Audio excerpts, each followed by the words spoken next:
Былтыр халықты жеткиликтүү дары-дармек менен жеткиликтүү камсыз кылуу жана баа саясатын туруктуу кармоо максатында түзүлгөн Кыргыз фармация ишканасында абал кандай? Мамлекеттик дарыканаларда дарылар жеткиликтүү баада эле сатылып жатабы? Медициналык мекемелерде дары каражаттары жетиштүү көлөмдөбү? Мына ушул багытта маекке назарыңыздарды бурабыз. Урматтуу телекөрүүчүлөр, саламатсыздарбы? Биз студияга аталган ишкананын дары каражаттары бөлүмүнүн жетекчиси Наргиза Токтосунованы чакырдык. Наргиза айым, студияга кош келиңиз. Алгач ушул дары каражаттары жөнүндө кеп кылаардан мурда Кыргыз фармация ишканасындагы жүрүп жаткан азыркы реформалары, жаңычылдыктар тууралуу кеп кылалычы. Эмне өзгөрүүлөр болуп атат? Кыргыз фармация азыркы күндө толук иш жүргүзүп жатат. Биздин командабыз толук иштешип, 24/7 деп коебуз, аябай иштеп атабыз, жакшы реформаларды киргизип атабыз. Жанакындай прозрачный деп коет, автоматизация система деп жакшы бир иштерди жүргүзүп атабыз, чтобы элибизге сапаттуу, баасы арзан, жакшы дары-дармек менен камсыздайлы деп, ошол эле жанакы саламаттык сактоо мекемелеринин өзүнүн эле мамлекеттик акчаларын экономия кылып берели. Дефицит дарылар негизи болуп келген, ал дарылар болгон, азыр деле болушу мүмкүн, кийин деле болот. Бул эме себептен байланыш болгон, геополитикалык жактан болот, логистика нарушений болгон себептен, биздин өзүбүздүн рыноктон европейский компаниялардын баары чыгып кеткен. Ошол себептен болгондуктан биз азыр реформаларды жүргүзүп, жанакы өндүрүүчүлөрдүн баардыгына чыгып, контракт договорларды түзүп, системабызды ордоруна келтирип, жакшы иштерди жүргүзүп жүрөбүз, жатабыз, иштеп атабыз. Азыр ушул жакшы иштердин арасында эң негизгиси ачык айкындуулукту камсыз кылып, автоматташтырып атабыз деп атпайсызбы? Тармакты, жалпы эле системаны. Будан мен эмнени түшүндүрүп атам, ушул жалпы жарандарга баардыгы ачык айкын көрүнсүн, ишмердүүлүгүбүз, анан ушул автоматташтырылган тутумдан кайсыл дарылар бар, кайсыл дарыканаларда жеткиликтүү, кайсыл дарыларды биз тапшырык берип атабыз, кайсыл жактан алып атабыз, канча көлөмдө деген бүт баардыгы биздин жарандарга жеткиликтүү болот экен. Негизи жеткиликтүү. Бул жерде саламаттык сактоо мекемелери негизи заявкаларын берип атканда 23-жылы өз алдынча тендер аркылуу бул 24-жылдын июль айына чейин кээ бирлери уже алып коюшкан да, өз алдынча эле алышкан. 291 саламаттык сактоо мекемеси болсо, анын ичинен бүгүнкү күндө бизге 161 эле мекеме заявкасын берген. Это бул эмнени айтат? Бул калган жарымы уже өздөрүнүн запастары уже жаңы жылга чейин алып койгон. Анан кийин биз өзү Кыргыз фармация бул заявкаларды февраль айында эле алдык. Февраль айында алып, мына март айы полный иштеп баштадык да. Бирок негизи мындай заявканы обработка кылыш үчүн бизге деген 6 ай, 4 ай, как минимум 3 ай керек. Бул эмне себептен? Ошол эле жанакы заводдорго наработка деп коет. Алар субстанцияны наращивать этип атканда 1,5 ай, 2 айга чейин убакыт алат. Андан тышкары бизге жеткирип бергенге чейин дагы 1,5 ай убакыт алат. Ошо менен 3 ай кетет да. Бирок бүгүнкү күндө биз толук иштеген үчүн заявкаларды февраль айында алып, уже март айында камсыздап, толук 80, 90, 100%ке чейин деп деле айта албайм, бирок 80% бар. 20% бул негизи дефицит дарылар менен байланыштуу да. Дефицит дарыларды Кыргыз фармация алып келип бере алабыз. Бирок буга тоже кичине убакыт керек. Убакыт керек себеби жана мен айтып кеткендей, пока контракт түзүлүп, пока ал дарыларды заявка берилип, иштетилип чыкканга чейин 2 ай убакыт алат.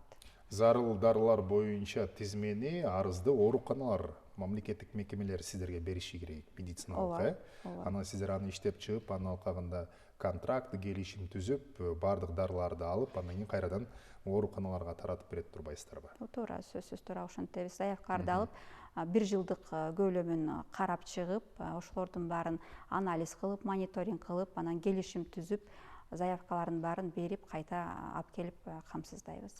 100% эмес, 80%га чукул камсыздап жатабыз деп атасыз. Калган 20%ды ишке ашыра албай жатканга эмне тоскоолдук болот? 20%ды ушу өзү эле саламаттык сактоо мекемелери өздөрү кеч берип калган бизге заявкаларын. Алар болсо ФОМС аркылуу ручной вариант менен беришип, ошол жерден цепочка үзүлүп калган. Биз Кыргыз фармация деп алар мына кечөө бүгүн уккандар дагы бар да. Биз ошого сайт түзүп, азыр өз алдыбызча мурда заявкалардын баарын кол түрүндө беришчи, Азыр биз анын баарын автоматизация кылып, сайтыбызды ачып, логин, пароль берип, ошо аркылуу онлайн режимде заявка берип атышат. То есть майрам күнү болобу, кечи болобу, күнү болобу, любой күндө бул жерде ограничение жок, беришет. Ошол жерде өздөрү кечигип калган күндөр болгон үчүн ошол эки дарыларды өз своевременно ала албай калышты. Андан тышкары ошо провизорлор заявка берип атканда кичине адашып калышты, дозировкасын туура эмес көрсөтүп, форма единица доза выпуска деп коет, ошол туура эмес кичине көрсөткөндүктөн ушул жерден да кичине цепочка наша нарушилась. То есть бизге туура бергенде биз туура камсыздамакпыз деген сөз. Айрым социалдык тармактагы колдонуучулар интернетте жазып жатышат, мен окуп кетейин. Ушул бир катар түрлөрү преднизолон, спазмалгон, хлорофлипт, флимаксин, изакет сыяктуу дарылар табылбай жаткандыгын айтып жатышыптыр да. Бүгүнкү күндө буларга бай альтернативдик варианттар бар да. Ордуна балким дарыгерлер сунуштабай жатабы, же болбосо бул дарылардын орду толтурулбай атабы, эмне болуп атат абал? Мына азыр эле айтып кеткендей, ошо сиз айтып атасыз, флимаксин, изакет, спазмалгон деп, бул акыркы 2-3 жылда ВОЗ деп коет, бизге Бүткүл дүйнөлүк саламаттык сактоо уюму. Биздин Кыргызстанга ВОЗа не было. Ташу алып келүүгө биздин ВОЗ, биздин өзүбүздүн реестрибиз бар. Сайттан карап сиз деле карап көрсөңүздөр болот. Андан тышкары регистрационный удостоверение деп коет, анысы бүтүп калгандар, же болбосо кээ бирлердин вообще регистрационный удостоверениясы жоктор. Бирок мунун альтернативасы бар. Ошол эле флимаксиндин бунун действующий веществосу амоксацилин. Амоксацилинди иче берсе болот. Амоксацилиндин мынакей биздин аптекалардын любой жеке менчик аптекага же биздин Элеман аптекасына кирсе, амоксацилин 10дон ашык торговый названиясы менен сатылган дарылары бар. Ошол эле. То есть бул жерде врачтарыбыз дагы туура түшүнүш керек, убагында маалымат алып, билип туруш керек, кайсы дары данный момент ВОЗу токтотулган, кайсы дары рынокто бар деп, анан ошо өзүбүздүн бейтаптарыбызды кыйнабай альтернативасын жазып, потому что терапевтический эффекти бир эле болот. Ошону жазып, туура маалымдап жазып берсе, эч кандай биякта дефицит жок. Бардык дарылар бар. Түшүнүктүү, ошол медицина тармагындагы эксперттер дагы өздөрүнүн пикирлерин билдирип жатышыптыр да. Ушул анын ичинде айта кетели, мына таанымал эксперт Бермет Барктабасова бар. Ушул ооруканаларда дары-дармек жоктугунан бай дарыгерлерди бейтаптар мындай бир тилдеп жатышат, же болбосо дарыгерлер жаман көрүнүп жатышат деген өңүттөчү. Анан сиздер жеткирип бергенден кийин ал жерге дагы дарыгерлерге, медициналык мекемелерге талапты койсоңуздар керек. Эмне үчүн көп учурда мындай сиздер бар, жетиштүү деген менен көпчүлүк мекемелерде дээрлик, айрыкча айыл жергесиндеги ооруканаларда тийиштүү дарылар, ошол эле эң жөнөкөй кээ бир жерде барсаң мындай уколдорду, саятурчу каражаттарды жок деп койгон учурлар болуп атат. Бул жерде главврачтар менен да биз азыр иштеп келе жатабыз. Өзүнүн тизмек жана тизмелери болот. Туура ошону түзүп, туура маалымат берип, бирок азыр деле мынакей биздин бул кампаларга, саламаттык сактоо мекемелерди барып кампаларын көрүп келсеңиздер де болот. Бардык необходимый дары-дармектердин баары тең бар, тизмеси дагы бар. Ошолорду врачтар өздөрү көзөмөлгө алып, жазып, бейтаптарга берип эле жатышат.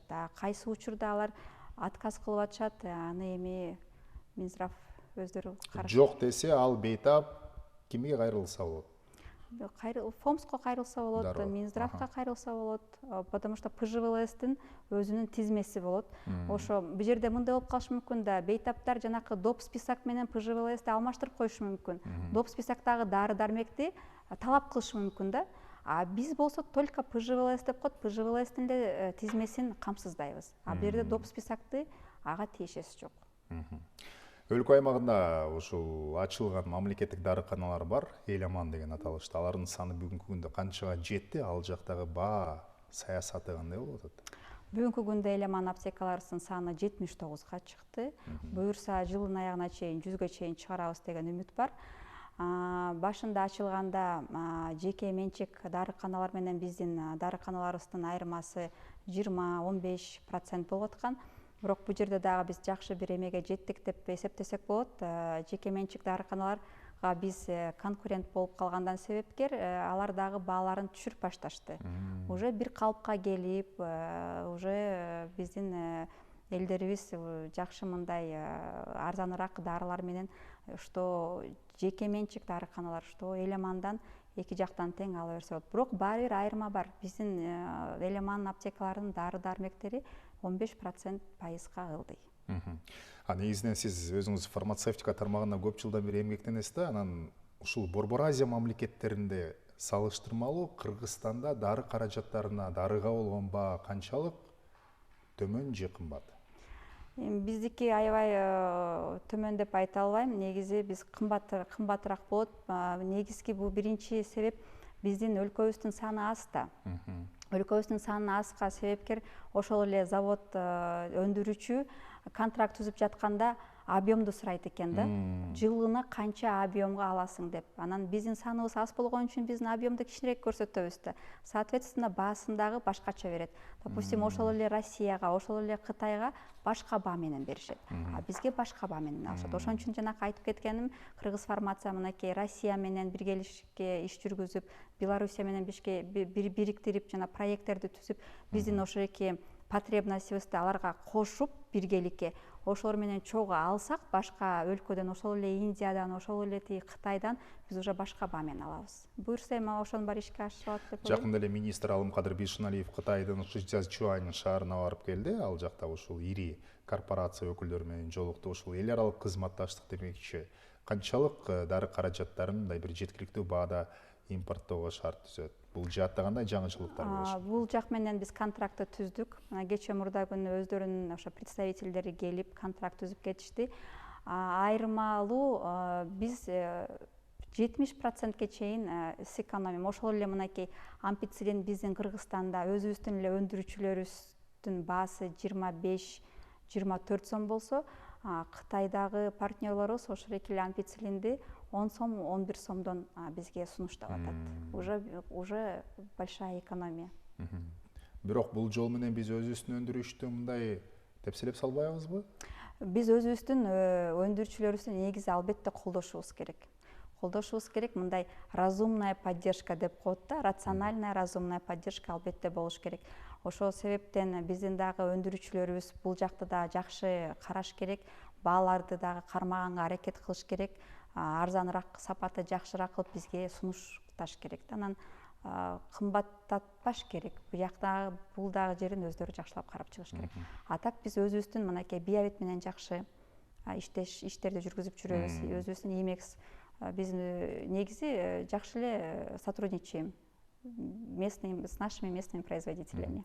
Деген менен көрсөткүчү өтө төмөн. Биз өзүбүздү 3% камсыздайт экенбиз дары дармек менен. Калган 97% биз импортко муктажбыз. Чет өлкөдөн алып келебиз. Анан ушул санды мындай бир жакшы абалга алып келүү, өзүбүздөн көбүрөөк мүмкүн болсо дарынын түрлөрүн өндүрүү боюнча Кыргыз фармация кандай бир жолдорго, иштерге барышы мүмкүн? Буюрса, мына ушул боюнча дагы биз иштеп жатабыз. Эмдиги жылы GMP стандарт заводдорун курууга, GDP стандарт складдарын курууга мына проекттерибизди түзүп атабыз. Негизи биз азыр эле ишти баштадык да. Москва тоже за один день не построилась дегендей, бизге убакыт бериш керек. Бизди наоборот колдоп бериш керек. Колдогондон кийин мынакей биздин эле жеке менчик өзүбүздүн мекемелер, аптекаларыбыз, дарыканаларыбыз 30 жылдын ичинде ушул убакытка чейин жакшы эле развивались да. Биз дагы эми өзүбүзгө өзүбүз жардам берип, силер дагы жардам берсеңер, буюрса бир 3-4 жылдын ичинде биз деле ошондой деңгээлге жетебиз. Жакшы. Тилектер ишке ашсын. Наргиз айым, сизге ыраазычылык билдиребиз студияга келип маалымат бергениңиз үчүн. Урматтуу телекөрүүчүлөр, Кыргыз фармация мамлекеттик ишканасында жүргүзүлүп жаткан реформа, алдыдагы иш мерчемдер туурасында аталган ишкананын дары каражаттары бөлүмүнүн жетекчиси Наргиза Токтосунова биздин студияда болуп суроолорго жооп берди. Кайрадан биринчи маалыматтык телеканалдан амандашканча өзүңүзгө сак болуңуз.